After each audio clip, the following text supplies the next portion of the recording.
नमस्कार, divine Savita channel में आपका स्वागत है। आज का जो टॉपिक है वो है कर्म वर्सेस काम या सही वर्सेस गलत। सही और गलत की हर इंसान की अपनी डेफिनेशन है। ज़रूरी नहीं जो चीज़ें मेरे लिए सही हैं वो आपकी सोच के मुताबिक भी सही हैं, या जो चीज़ें आपको सही लगती हैं वो मुझे भी सही लगती हैं। ये बहुत सिंपल सी बात है। आप किस चीज़ को कर्म मानते हैं या किस चीज़ को कांड मानते हैं या किस चीज़ को सही मानते हैं या किस चीज़ को गलत मानते हैं, ये हर इंसान की अपनी सोच पे निर्धारित करता है। अगर एस्ट्रोलॉजी की माने तो ये सारा सफ़र है 3rd हाउस और 8th हाउस का, मतलब हमारे सबकॉन्शियस माइंड का या हमारी हिडन इवेंट का। हमारे ये जो वीडियो आज का है वो हर आम इंसान को भी समझ आएगा और हर उस इंसान को भी समझ आएगा जो एस्ट्रोलॉजी को मानता है, बिलीव करता है या फॉलो करता है। हमारी रोज़मर्रा की ज़िंदगी में 3rd हाउस और 8th हाउस एक्टिव रहता है। हमारी कोशिश क्या रहती है, हम 3rd हाउस के अकॉर्डिंग काम करें, मतलब सबकॉन्शियस माइंड के अकॉर्डिंग काम करें, सारे काम सही करें। मगर 8th हाउस भी एक्टिव होता है, गलतियाँ भी हमसे ही होती हैं और वो हमें चाहे सही लगती हों मगर सामने वाले को समझ आता है कि वो गलत है कि सही है। बेसिकली अगर हम देखें, अगर हम किसी मूवी की बात करें, एक जो विलन है वो अपना कर्म कर रहा है, वो अपना फेम पाने के लिए अपने अकॉर्डिंग जो उसको सही लगता है वो कर्म कर रहा है। मगर कांड कौन कर जाता है? हीरो कर जाता है, उसको मार देता है। वो कांड है, वो गलत है। और उसके बाद ही हीरो का भाग्योदय होता है, उसके बाद ही उसको फेम मिलता है, प्रमोशन मिलती है, सभी लोग उसको पसंद करते हैं और हम में से भी बहुत लोग हीरो को ही पसंद करते हैं। मगर उसने तो गलत किया है, उसने भी तो विलन को मारा है, विलन तो अपना कर्म कर रहा था। बहुत लोग हमारे पास ऐसे आते हैं जिनकी यही क्वेरीज रहती है कि सबसे पहले हमारा भाग्य कब उदय होगा। उसके बाद ज़्यादातर लोग हमें ये बताते हैं कि उन्होंने कभी कुछ गलत नहीं किया, फिर भी उनके साथ हमेशा गलत होता है। या वो किसी ऐसे, हर इंसान किसी न किसी ऐसे इंसान को जानता है जिसकी लाइफ का पैटर्न बिल्कुल सही नहीं है, फिर भी उसको नाम, शोहरत, दौलत सब मिली हुई है। तो ऐसा क्यों हो रहा है? क्योंकि हम सबकी डेफिनेशन, जो सही और गलत की डेफिनेशन है, अपने अपने विचारों के उस पर आधारित है। ज़रूरी नहीं चोर चोरी किसी को नुकसान देने के लिए करे, वो शायद अपने घर बच्चों का पेट भरने के लिए भी कर सकता है। तो ये तो अपनी अपनी सोच है ना। हम कहते हैं चोर है, ये गलत है, उसने चोरी की।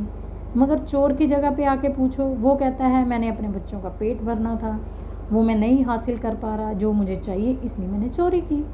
तो ये बात बड़ी सिंपल सी है। ये दौड़ है तीसरे और 8वें घर की। अब यहाँ पे बात आती है हमारा भाग्य कब उदय होगा। नॉर्मली लोगों का यही क्वेरी रहती है कि हमारा भाग्य कब और कैसे उदय होगा।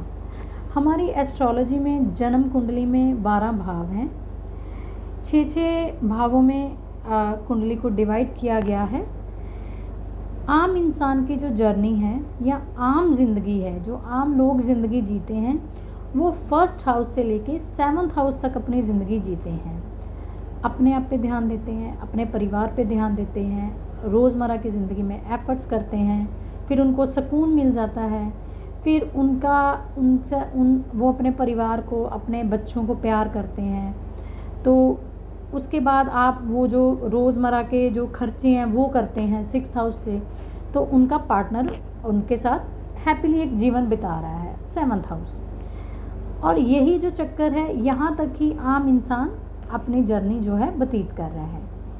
जो चेंज आता है वो किनकी लाइफ में आता है, जो भाग्य उदय होता है वो किनका होता है।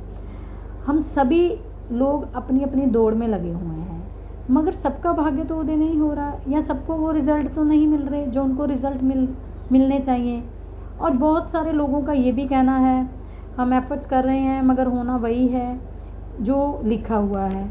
ये कहाँ पे लिखा हुआ है कि जो होना है वो लिखा? तो बेसिकली हम इस दुनिया में आए ही क्यों हैं? अगर हमें कर्म भी नहीं करना, जो होना है वो लिखा हुआ है, फिर हम और आप लोग कर ही क्या रहे हैं।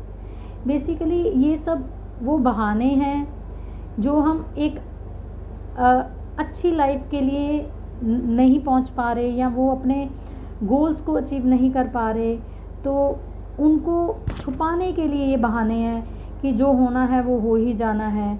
ऐसे कैसे? ऐसा बिल्कुल भी नहीं है। हमें बहुत एफ़र्ट्स करने हैं, उसके बाद जो होगा वो उन एफ़र्ट्स पे डिपेंड करता है। बहुत लोगों का ये भी कहना है कि हम बहुत एफ़र्ट्स करते हैं, बहुत सालों से एफ़र्ट्स करते हैं, मगर रिज़ल्ट तो हमें नहीं है। क्या पता आपकी डायरेक्शन गलत हो, ये भी तो हो सकता है। क्योंकि जब हम एक मैच्योर लेवल पे आ जाते हैं, हम सब में एक छोटा सा घमंड यही पैदा हो जाता है कि हमसे समझदार कोई है ही नहीं। तो जब हम अपने आप को ही समझदार मानते हैं, तो हम जो एफ़र्ट्स हैं, हमें यही नहीं पता हम कौन सी डायरेक्शन में कर रहे हैं। जो हमारे बड़े हैं वो हमें 100 बार कहते हैं कि इस डायरेक्शन में काम मत करो, उस डायरेक्शन में। हम नहीं मानते क्योंकि हम तो समझदार हैं। तो बेसिकली ये छोटी छोटी चीज़ें हैं, छोटी छोटी हमारी आदतें हैं, वो हैं हमारे भाग्य को उधे नहीं होने देती। अब बात करेंगे 8th हाउस के बारे में। 3rd हाउस हो गया हमारा सबकॉन्शियस माइंड, जो हमारा हम रोज़मर्रा की ज़िंदगी में करते हैं। 8th हाउस है हमारे अनएक्सपेक्टेड इवेंट, अनएक्सपेक्टेड टास्क या हिडन इवेंट जो हम लोगों से छुपाते हैं, या ये इवेंट अचानक भी हो जाते हैं।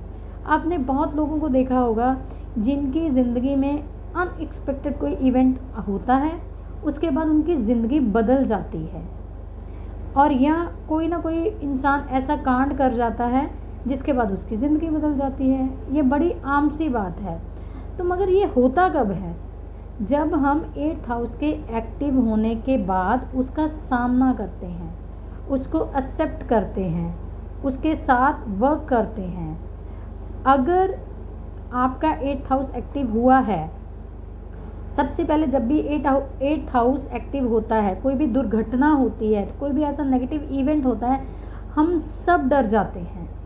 तो हम क्या करते हैं, जो अपनी वापस की जर्नी है वो चाहते हैं कि भगवान हमें वही लाइफ दे दें। तो आपका भाग्य तो उदय हो ही नहीं सकता।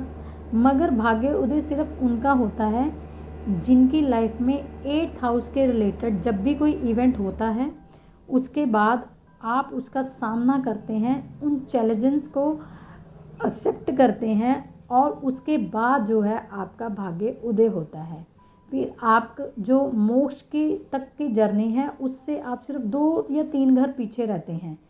क्योंकि 8th हाउस के बाद 9th हाउस एक्टिव होता है, जो हमारा भाग्य होता है। फिर उस अकॉर्डिंग, उस टाइम के अकॉर्डिंग आप कर्म करते हैं, जो कि 10th हाउस है। फिर आपका उसके बाद 11th हाउस एक्टिव होता है, जो आपका फुलफिलमेंट ऑफ डिज़ायर है। फिर उसके बाद जो है आपको मोक्ष मिलता है, शांति मिलती है, सुकून मिलता है। ये बेसिकली जो है हमारी जर्नी 1st से लेकर 12th हाउस तक है। मगर जो आम इंसान है वो 7th हाउस तक का जो सफ़र है वो रोज़ाना पूरा करता है, उसके बाद वापस चला जाता है।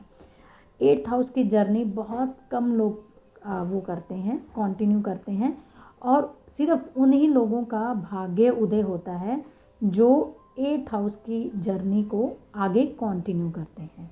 आई होप आपको ये वीडियो समझ आई होगी। अगर आपकी कोई क्वेरीज़ हैं वो आप कमेंट बॉक्स में भी लिख सकते हैं, या आपको कुछ समझ नहीं आया वो भी आप कमेंट बॉक्स में कमेंट कर सकते हैं। अगर वीडियो पसंद आई है तो वीडियो को लाइक एंड शेयर ज़रूर करें।